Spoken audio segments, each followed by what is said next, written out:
How do you handle reactivation in your gross and net revenue retention? Let's find out in today's edition of SaaS Metrics School. Welcome.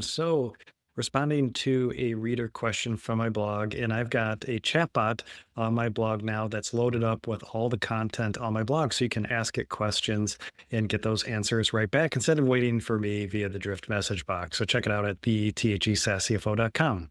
So this question today, and this is an important one, if you have a reactivation layer in your MRR layers. So in this case, the question was, they said they have clients who churn quickly after subscription since they don't pay. And when they eventually pay, they're considered as reactivated customers and are recorded as net of churn. How should that context, well, let me rephrase this. Well, basically, how should I calculate gross revenue retention? So with the reactivation layer, that really only affects net revenue retention. So again, gross revenue retention only includes contraction and churn. So of course, these customers who churn quickly, that would hit gross revenue retention. But when they reactivate, say they come back in, update their credit card or for whatever reason, that's going to go into our net revenue retention.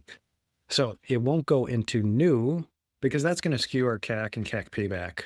So reactivation layer should be in your net revenue retention. And this question, a similar question just came up from someone in my student community, or actually my SaaS CFO has a finance community, and about just high churn in that first month. And should we maybe adjust our churn numbers, retention numbers to consider that? And sometimes there are business cases where you do have a lot of churn in that first month for whatever reason, whatever onboarding reason there might be. And maybe you're going to do some sort of adjusted retention number.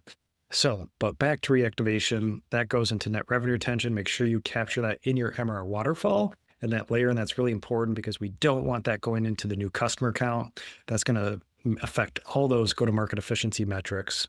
So gross retention rate, not impacted by reactivation, but it will impact your net revenue retention.